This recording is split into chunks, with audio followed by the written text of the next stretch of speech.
네, 여러분 반갑습니다. 여러분 장마와 폭염 가운데 건강하게 지내시죠? 오늘은 암의 전반적인 것에 대해서 우리가 어떻게 극복할 것인가, 암에 대한 속성과 암이 생기는 기전, 기타 암을 어떻게 극복할 것인가 함께 나누는 시간 가졌으면 좋겠습니다. 여러분, 암은 사랑받지 못한 세포의 반란이라 저는 그렇게 이야기했고, 암은 스트레스에 의한 심민성 질환이라고 이야기했습니다. 암은 국소질환이 아니고요, 전신적 질환이고요.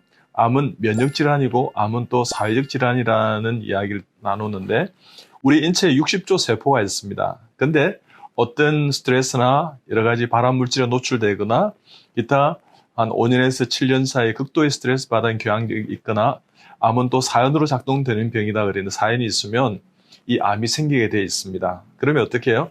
돌연 변이를 일으키는 것입니다. 우리의 건강한 세포가 암세포화 되는 것이죠. 그러니까 암은 우리 몸속에 정말 하늘이 우리를 창조하실 때 그렇게 DNA 안에 우리 인체에 그렇게 장착을 시켜놨습니다. 그게 뭐냐 그러면 에이포프토시스, 즉 세포 자연 3일세가 이렇게 진행이 되는데, 암은 이 탐욕적인 세포입니다. 그러니까 이게 스스로 타자를 위해서 죽지 않은 것입니다.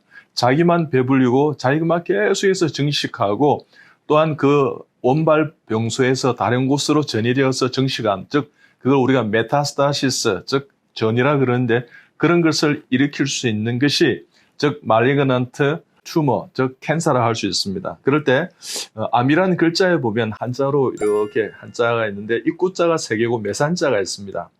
전 어떻게 생각했나 그러면 이 해석을 이렇게 했습니다. 일종의 해석학인데요. 첫째 입은 뭐냐 그러면 먹는 입이다 하는 것입니다.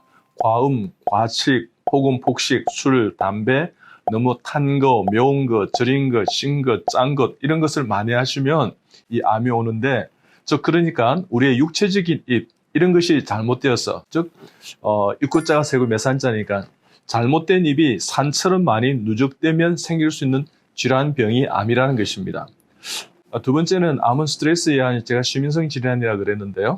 대개 한 5년 전후에 극도의 스트레스 받은 경향들이 다 있습니다. 제 환자 중에 40대 중반의 여성분인데 유방암으로 오셨습니다.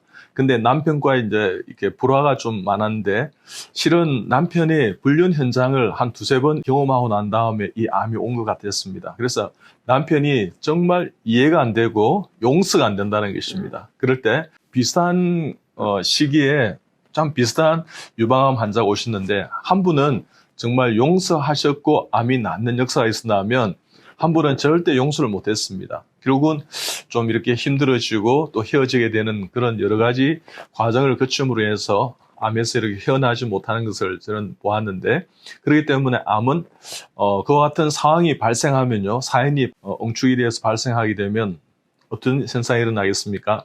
우리 입술의 언어가 변화됩니다. 즉 불평, 불만, 시기, 미움, 질투, 증오, 화, 성, 분, 저주, 우울해지는 것입니다. 그러니까 이와 같은 현상들이 계속 누적이 되니까 암이 오는 것입니다. 세 번째는 이제 영적인 이별을 할 수 있는데, 기쁨과 감사가 생활이 안 되고, 감사의 반대말은 당연이라고 할 수 있습니다.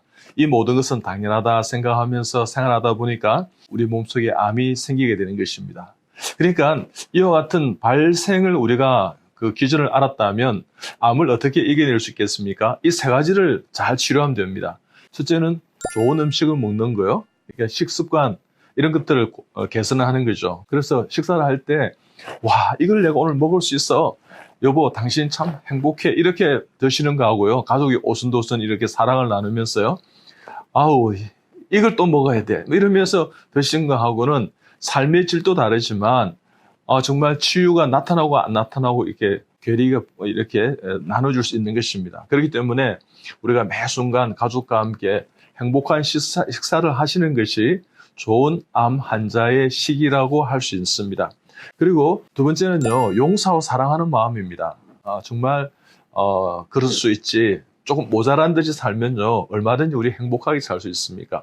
이해하고 사랑하고 용서하고 그럴 수도 있지 하면서 기쁨, 감사, 은혜, 찬송, 사랑, 축복, 희망, 좋습니다, 낫습니다, 내 탓입니다, 고맙습니다, 수고했습니다, 할렐루야, 아멘, 이렇게 하시면 얼마든지 우리가 극복할 수 있습니다. 그 다음에 영적인 예배 치료입니다. 즉 무슨 얘기냐면 감사와 기도와 기쁨이 있는 JPT 5기 건강법을 활용하는 것입니다. 즉 그러니까 우리의 삶 속에서 은혜와 평강이 있는 것, 말씀, 기도, 예배, 찬송이 다 치유를 할 수 있습니다. 그렇기 때문에 매 순간 그럴 수도 있지 하면서 이해하는 마음을 갖는, 그래서 암과의 공존의 지혜를 갖는 것이 가장 좋은 치료인 것입니다. 저희 병원에 오셔서 담당 환자는 제일 처음에는요, 이 부인이 남편을 정말 꼴도 보기 싫다는 겁니다. 그렇게 표현했는데 이분이 암을 극복하는 과정에서 저희 병원에 와서 같이 마음을 열고 우리가 면역을 잘 다스리며 치료하는 과정에서요,